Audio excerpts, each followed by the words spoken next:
Welcome back and thank you for being with us. This is Khalil Hashim, editor via Michigan.com with US Arab Radio. Again, I want to thank Jerry for calling and thank Dr. Bagdasarian for being on the show. And we will be talking more about Father's Day later on.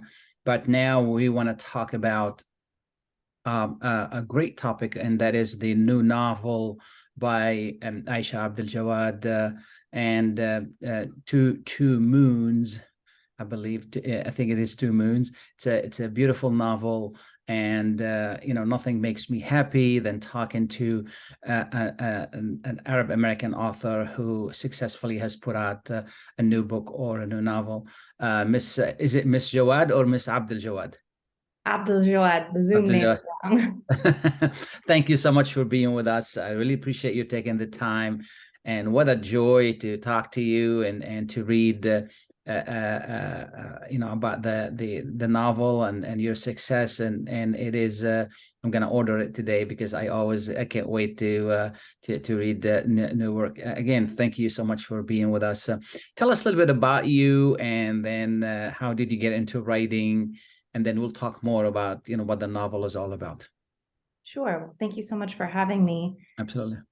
I've always been interested in writing ever since I was a child. My father's also a writer, so it was something I've been doing my whole life. And I went to college for journalism. I got a journalism degree, and it took me a little while that I was actually more interested in making up stories than telling real stories. So I went to get my master's degree in creative writing, and that's really when I started taking it more seriously and realized that these stories that I was writing over and over again were actually part of a novel, a larger story. Okay, wonderful. I just want to remind our listeners that Aisha is the daughter of Dr. Jawad. He is a veteran journalist and one of our star host on our show, and I've always enjoyed talking to your father. He's based in Washington, is that correct? Yes, he is. Very well knowledgeable, and has been around for some time. He's a seasoned journalist, and it's no surprise that you think about journalism, because your father, I'm sure he had something to do to influence you and in that way. Absolutely. My dad is a great supporter of me and my work, and he's also just a great journalist and a great storyteller too. So he was a big influence on me growing up. And even though I didn't pursue journalism and I wrote fiction instead, I think he influenced me in the way I approached the research I needed to do to write this novel. So I think I took a more sort of journalistic approach to the research required for the book. Absolutely. Well, at least you're very honest, because most journalists today write fiction. They don't write so you listen to the news, and it's mainly fiction. So how did the idea for this novel come about? At first, the novel, the protagonists are these two twin sisters. And so that was the initial start. I was interested in writing this story about these two girls and their relationship. And then I started working in Bay Ridge, which is a neighborhood in Brooklyn, which has a very large Arab American community. And that sort of gave me the setting for the book. And I was working in Bay Ridge in 2010, which was perhaps a peak period of police surveillance of Arab and Muslim communities, especially in New York. So I really started to get interested in what is it like to grow up young and Muslim and Arab in a post 9/11 America where Muslims and Arabs are being watched. So are these two characters, do they portray traditional Muslim girls? Meaning that, do they wear hijab? Do their names are Arabic, and this is why they could be targeted? They are, well, it depends on how. One of the sisters wears hijab and the other does not. But they're both Muslims, they're both believers, but I think the way that they approach religion is different, even between those two sisters. And they have, Arabic Muslim names. And really, it's like the whole community in this part of Brooklyn is under intense surveillance, which was true. So even though the characters are made up, that intense surveillance, police surveillance of that particular neighborhood was a real kind of documented fact. But the book does absolutely explore kind of their relationship to faith. It's set during Ramadan. So it's kind of about it starts the first day of Ramadan, and then it ends a little bit after the end of Ramadan. Yeah. You intended it to be during Ramadan so you can really portray the authenticity of the story? Yeah, I was interested in how Ramadan is a sort of intense time for Muslims. You know, it's intense physically, it's a physical challenge, but also it's a time of real self-reflection. You know, you're supposed to be thinking about what you do and what you say and how to be the best version of yourself and becoming closer to God. And so I thought that that was an interesting pressure to add to these teenage girls who are sort of trying to figure out who they are anyway, just because they're teenage girls, they're almost adults. And then they have this added pressure of feeling like, what are they going to do with this time during Ramadan? Are they going to waste it, or are they going to make themselves better? Absolutely. So, you know, the idea for the story has been around in your head for some time, and then you decided, okay, here's what I'm going to do. I'm going to get into more of the technical writing here. So you put the skeleton of the story, or you witnessed enough events basically that gave you the structure of the novel. You know, I worked on this book for so many years, and I was so young when I started it that, to be honest with you, it was a mess for a long time. But I think which is okay. You know, what's important is the end. Yeah, which is okay. Yeah. So I really just started with characters and really developing the characters. And it took me a longer time to figure out the plot. And so kind of how the plot was going to structure the story.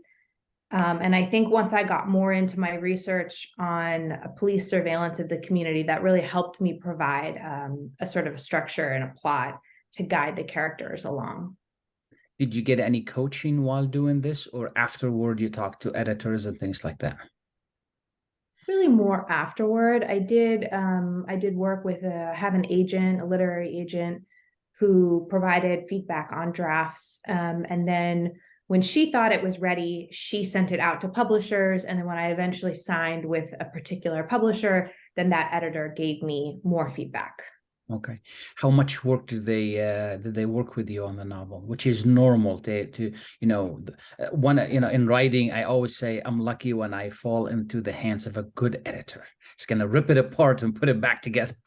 Absolutely. My agent was really instrumental because she saw some really early, very messy drafts, and she really helped me. It was quite long, the book. She really helped me cut and edit it down.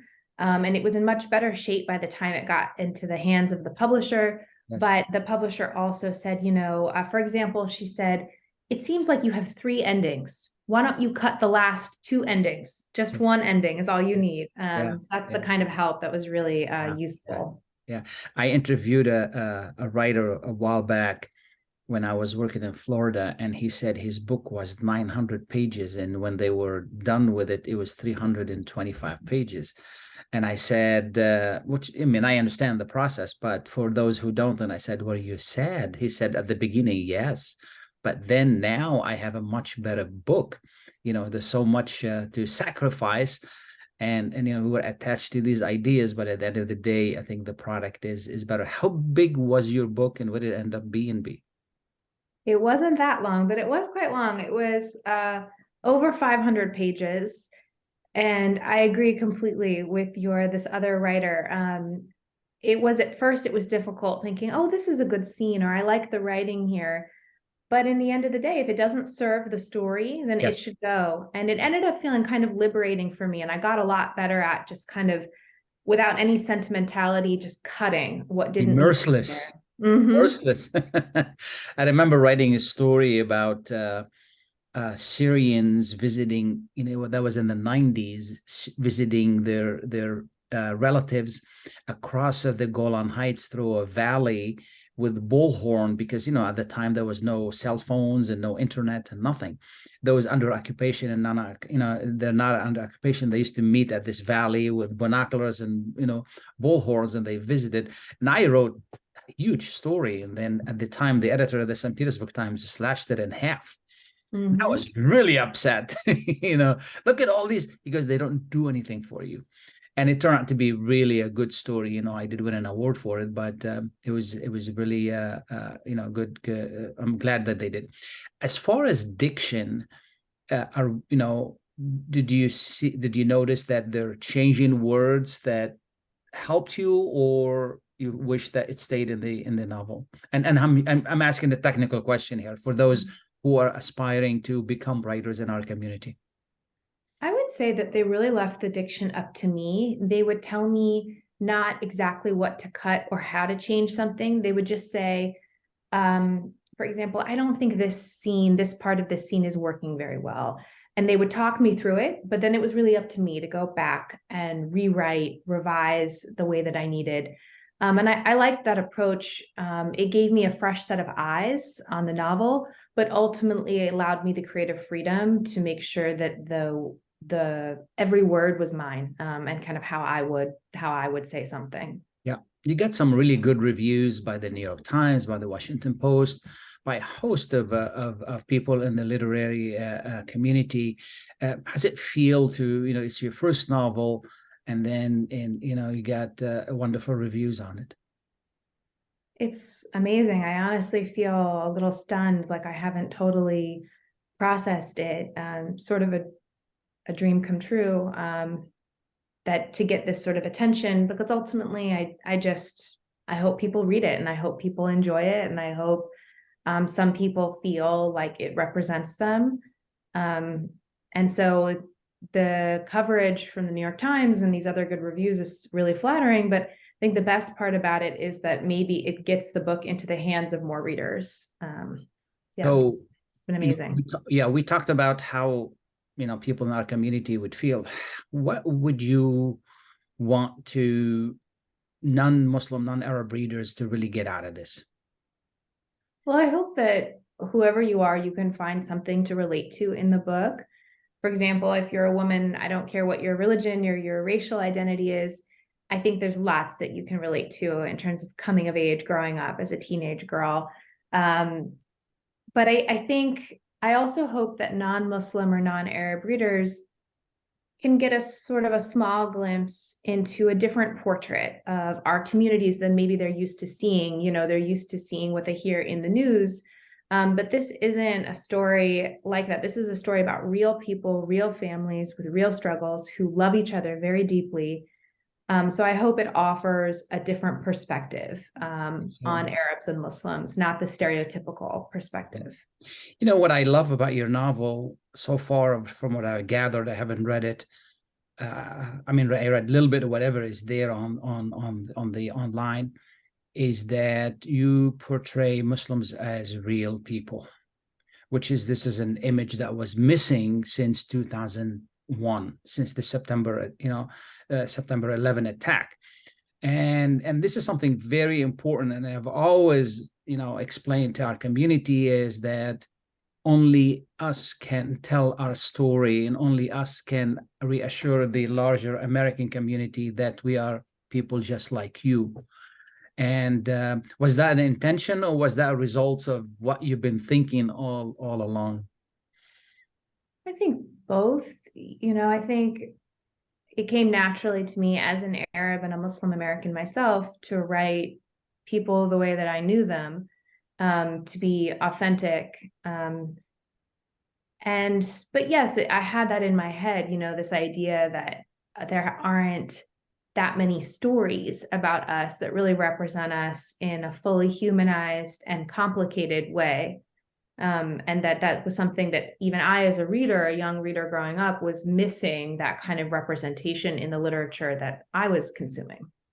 Absolutely. I remember Jehovah's Witnesses coming to my door during Ramadan, and they wanted to talk to us. They just stand at the door and they wanted to talk to us about something. And I said, listen, we've been fasting all day. We're tired. The last thing I want to talk about is religion. Why don't you come in and have dinner with us? First, they said no. And then they came in and, we sat down, my family and them, and we had dinner. And then I said, on the condition, we're not going to talk religion. You can talk about anything else. And then we start talking about, growing up and children and this and that. And then they found out that we face the same issues. We're people like everybody else, And the more I read about your novel, it really carries that message as well. And I think it's very important in today's, where we are as a Muslim and American, Muslim American community and Arab American community, that the general community understands, and we are on the similar level of understanding. I really appreciate that about what you did. I love that story about the Jehovah's Witnesses too. That's such a good example of how Arabs are so welcoming by nature. And that's something that I also try to portray in the book, that it's such a shame that Arabs, because they've been under suspicion for so many years, haven't been able to, but still they open their doors and they welcome strangers into their homes. That's the type of scene that I would want to depict in my writing too. Yeah. The two characters in the story, do you know somebody personally like that? I think that the two sisters are sort of a mashup of many women that I have known in my life. So I've been really blessed to have I don't have any sisters, but some really wonderful friendships. And a lot of it is about the strength of women and how women can support each other. And so I think I took influence from a lot of really wonderful, strong women in my life. Wonderful. And what kind of reception have you gotten from our community? Well, it's early, but so far I've had some great responses and great collaborations with various organizations like the Arab American Association of New York, which is based in Bay Ridge, and I used to work for them. The Arab American Anti-Discrimination Committee, the ADC, has been a great partner in helping to promote the book. So I think that so far, I hope that people read this book, Arabs and Muslims read the book and see themselves and see this as a celebration of our communities. That would be my hope. Absolutely. And I encourage our community to, if, the best way to support work like this, specifically new work, is to read it. First, buy it, then read it. And buying it is very important. It's not about the money. What it's about is that the more the book is bought, the more it brings it up on the list of different, newspapers, different organizations that evaluate books, and that shows that this book is successful, and then they start paying attention to other Arab American story. That I hope that our community steps up to the plate and really supports you in buying the book and then reading it, and and then inviting you to their whatever it is, communities, to talk about it, and encourage more and more people to do what you're doing. I hope they do that. Well, I would certainly love that. I'd be happy to visit any communities. Thrilled to talk to anyone who's read the book. Yes. Have you been to the Detroit area? Not yet, although I was just talking to a friend of mine about how we were thinking of trying to get an event together in the Dearborn area, because I've never been, and I hear the food is amazing. So it is. Yeah. The Dearborn area, this is a phenomenon here. Is not present. I've been all over the United States, and I used to live in Florida and Texas and other places, but what Dearborn is totally different. Dearborn is a community where the largest concentration of Arab Muslim Americans, and you feel like you're in the Middle East, but in English. So it's and I hope that that you make it here, and that the community works with you to and we're gonna do our best to let them know about this new book and the importance of it. Again, I can't stress this enough. It's important. It's very important to support new writers in our community. This is your new novel, right? So this is the first novel that you've done. First novel. Have you gotten published before? Just short stories. Where? In different literary journals like the Kenyon Review, American Short Fiction, Peace in the Muslim World, things like that. Yeah. What's your recommendation and advice to new aspiring writers? I would say really it's about carving out the time. You know, it's hard because for many of us, writing doesn't really pay. You have to have another job, and you're busy. And I understand. I'm a full-time high school English teacher. I'm a mother, but really it's about carving out the time and writing every day, because you're going to write a lot of bad things too, right? And that's all part of the process, is just getting yourself a chance to practice over and over and over again until you find your voice. Which is understandable. I remember Hemingway, they were asking him, why do you write sentences 50 times?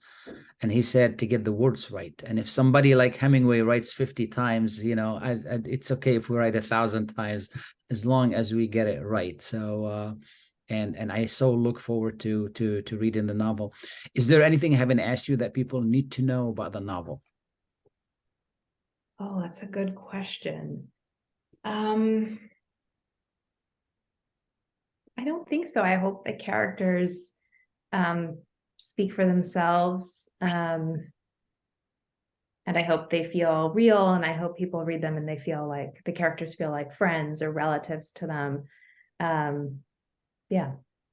And where do we find it? On Amazon? On Almost anywhere, really. You can shop from your local bookstore, should have it, or should be able to order it for you if they don't have it. You can get it on Amazon, Barnes and Noble, really anywhere where you buy books. Sounds good. Thank you so much. I appreciate you taking the time to be with us. What a joy to talk to you and learn more about the novel. And I urge the community to buy it, read it, and give it to their children to read it, so we can benefit from this. Thank you so much for having me. I really appreciate it. Absolutely. Thank you. We're going to take a short break. Please stay tuned.